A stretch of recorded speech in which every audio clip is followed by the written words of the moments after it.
कल्कि। आपको पता है चारों तरफ कल्कि जी के नाम की चर्चाएं क्यों हो रही है? क्योंकि भगवान के आने के पहले जयकारा गूंजना तो बहुत जरूरी है। मैं प्रीति सोनी, छत्तीसगढ़ से। फ्रेंड, जहाँ देखो वही कल्कि जी के बारे में बातें कर रहा है। आप मोबाइल पे उठा के देख लो, यूट्यूब में देख लो, बहुत सारे वीडियो कल्कि जी के बारे में है। फेसबुक में और न्यूज़ चैनलों में हर जगह पे कल्कि जी की बातें हो रही है। इससे पहले आपने कभी सुना था इतने कल्कि जी के बारे में बातें?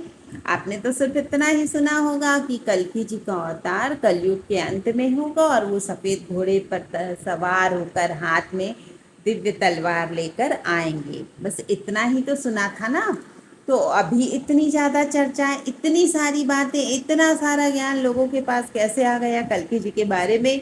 क्योंकि भगवान अब बस आने वाले हैं और जो आने वाले होते हैं उनके बारे में बातें तो होती है। आपके घर कोई गेस्ट आते हैं, कोई नया मेहमान आने वाला होता है, तो आप कैसे बातें करते हैं कि बस वो आएंगे तो हम ऐसे करेंगे, ये करेंगे, खातिरदारी करेंगे, पूरी तैयारी में तो लग ही जाते हैं।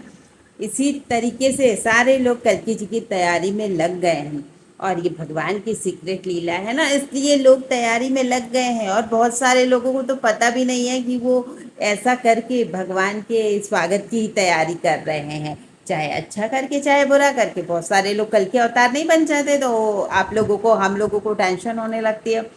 अरे ये भी कल के अवतार है, सारे लोग ऐसा करेंगे तो सच में कल्कि जी आएंगे तो क्या होगा? तो कोई बात नहीं, जब सच में कल्कि जी आएंगे तो ये नकली कल्कि कहाँ रहेंगे तो पता ही नहीं चलेगा। और एक बात है ना, जब प्रॉब्लम आएगी कभी भी तो लोग क्या बोलेंगे, ये नकली कल्कियों को, आप तो भगवान हो ना, आप तो कल के अवतार हो, तो जाओ प्रॉब्लम से निपटो। तो सबसे पहले बड़ी दिक्कत आने वाली है ये झूठे कल्कियों के ऊपर।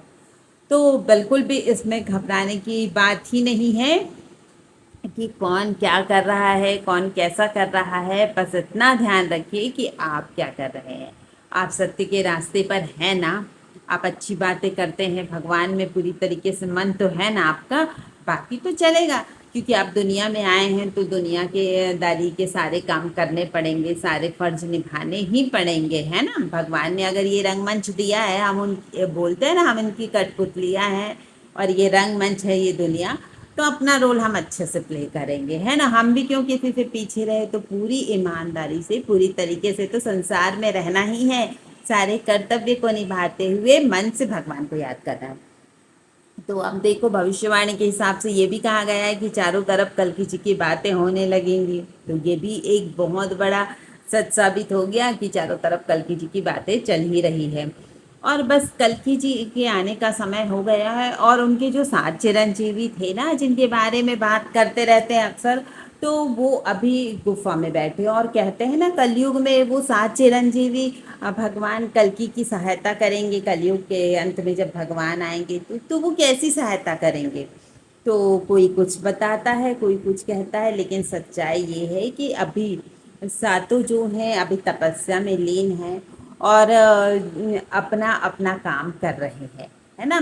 जैसे समय मिलता है, जिस हिसाब से उनको भगवान ने काम दिया है वो कर रहे हैं। लेकिन सबसे बड़ी बात, उन सातों का महत्व क्यों है, क्यों भगवान ने उस 7 चिरंजीवियों को दुनिया में छोड़ा है? इसका सबसे बड़ा कारण है कि वो 7 चिरंजीवियों की भक्ति से और उनके जो तेज से ये दुनिया टिकी हुई है। हम अक्सर नहीं कहते कि ये दुनिया जो है नष्ट हो जाती अगर हिमालय में तपस्या करते हुए तपस्वी नहीं होते। तो ये बात तो आपने भी सुनी, और आपने ये भी सुना है कई भविष्यवाणियाँ ऐसी होती है कि ये दुनिया की तरफ कुछ ऐसे ग्रह आ रहे हैं कि जो ये पृथ्वी से टकरा जाएंगे, इसके बाद पृथ्वी का नाश हो जाएगा। ऐसा वैज्ञानिक अक्सर नहीं बताते रहते, लेकिन ऐसा कुछ नहीं होता। क्यों नहीं होता? क्योंकि वो आते तो रहते हैं, लेकिन इन 7 जीवियों की जो एनर्जी है वो उन लोगों को रोक लेती है। और भी बहुत सारे जो सात्विक लोग हैं जो हिमालय में तपस्या करते बैठे हैं ना, इस 7 चिरंजीवियों के साथ साथ, तो वो लोग भी इन सारी चीज़ों को, ये जो हमारे ऊपर आपदाएं आने वाली होती है, विपत्ति आने वाली होती है, इनको ये रोक लेते हैं अपने तेज से। लेकिन ये सातों सबसे पुराने हैं, इसलिए इनका महत्व, इनकी एनर्जी सबसे ज़्यादा है।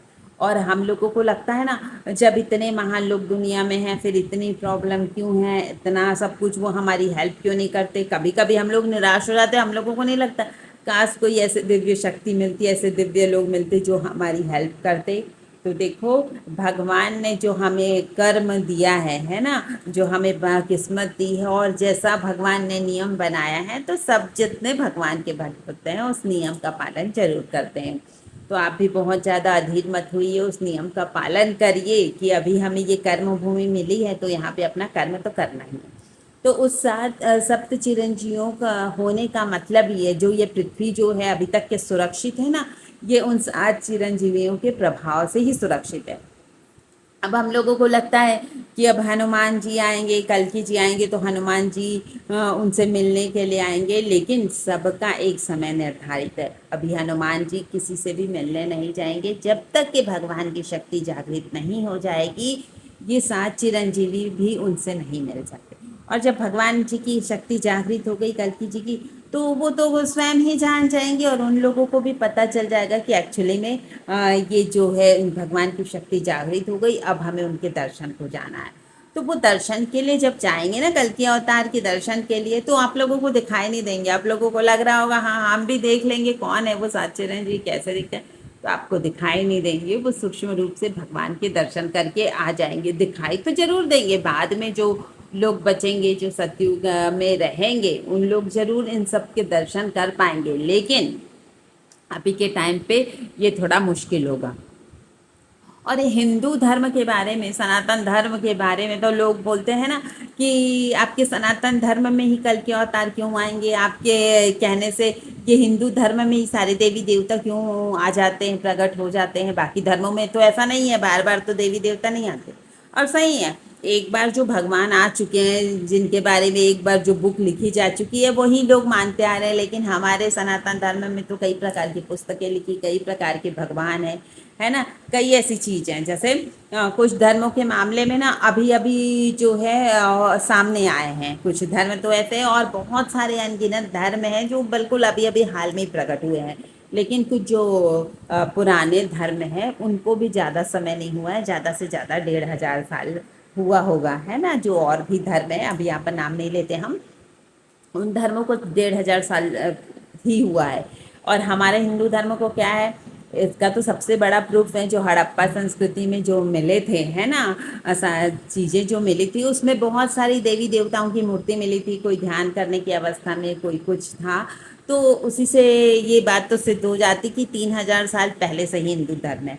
और हमारा हिंदू धर्म तो कब से है इसके बारे में तो हम खुद ही नहीं जानते, क्योंकि हम जब से आए हैं दुनिया में, या जिनसे भी हमने सुना है, तब से हम हिंदू धर्म के बारे में ही सुन रहे हैं ना। राम जी आ गए, राम जी से भी पहले, त्रेता युग से भी पहले तो सतयुग चल रहा था ना।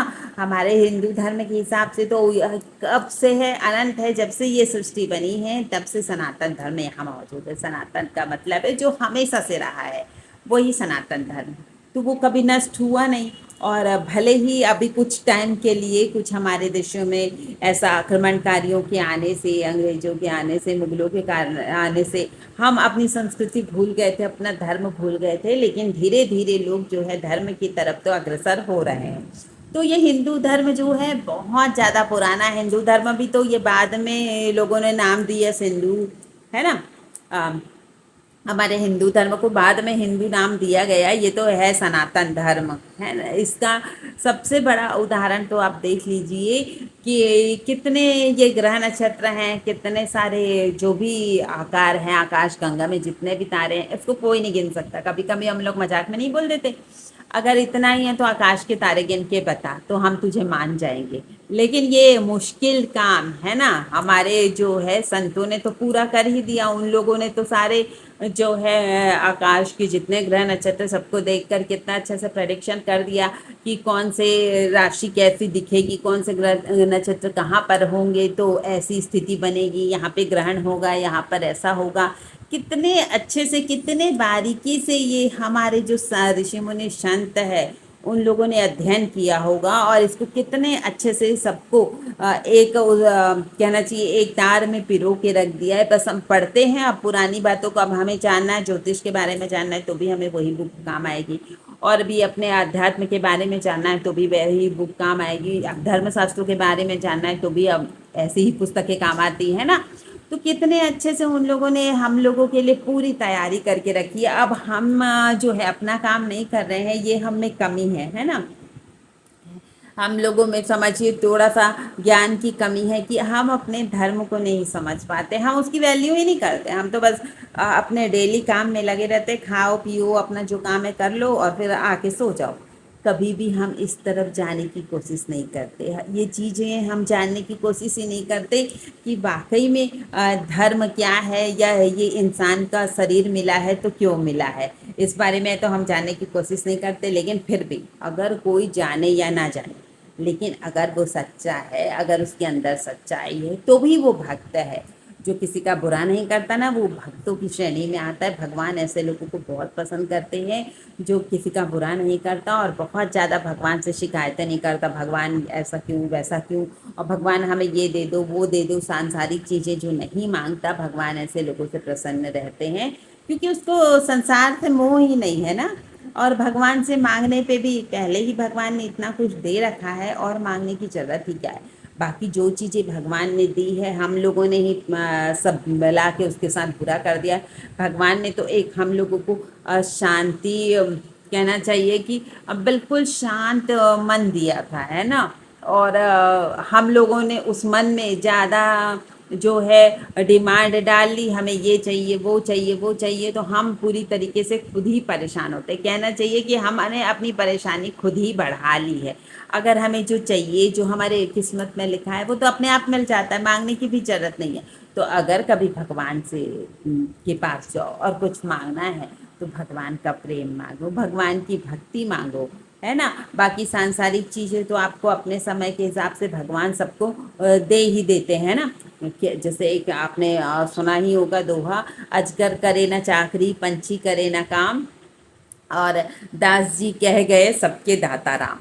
फिर भी ये लोग काम नहीं करते, लेकिन फिर भी सबका पेट भरता है ना। पूरे जो है जितनी भी योनियां बनी हैं, सिर्फ मनुष्य ही तो कमाता है। और जो 84 लाख योनियों में और कोई कौन सा प्राणी कमाता है, कोई नहीं चाहता, किसी को रुपए पैसे की जरूरत नहीं, फिर भी सबका पेट भरता है, क्योंकि ये सब व्यवस्था भगवान ने कर रखी है।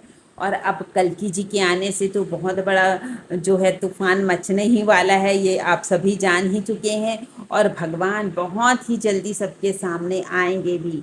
बस ये है कि आप उन्हें पहचानते हैं कि नहीं, आप उनको एक्सेप्ट करते हो कि नहीं यही भगवान है। क्योंकि हमारा ईगो ना भगवान से भी बड़ा हो जाता है। हम अपने ईगो के कारण हो सकता है उनको नकार दें, अरे ये कोई भगवान है, ऐसा तो होता ही नहीं, भगवान कोई ऐसे होते हैं, ऐसा करके भी हम बोल दें। लेकिन अपने मन को पवित्र जब आप करेंगे ना, तो आप स्वयं पहचान जाएंगे कि यही हमारे भगवान हैं।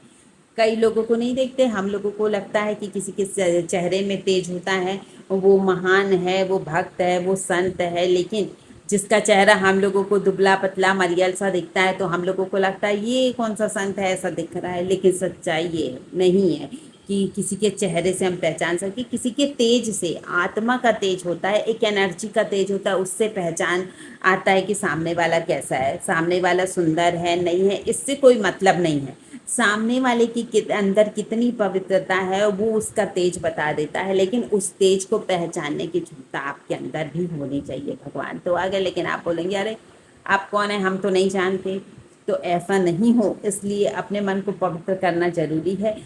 आप भी तो तभी किसी का तेज समझ पाएंगे, आप किसी के ज्ञान को तभी समझ पाएंगे जब उस बारे में थोड़ा बहुत आपको भी ज्ञान हो ना। इसलिए बार बार बोलते हैं कि थोड़ी सी भक्ति करो, थोड़ा सा मन भगवान की तरफ मोड़ दो, है ना। और भगवान को याद करो, करना क्या है, सिर्फ मन से याद करना है और किसी के लिए बुरा नहीं करना है। अगर आपको हमारी बात सही लगती है तो हमारा वीडियो लाइक कमेंट शेयर जरूर कीजिए, और जो नए हमारे चैनल पर, हमारा चैनल सब्सक्राइब जरूर करें। Thank you friends.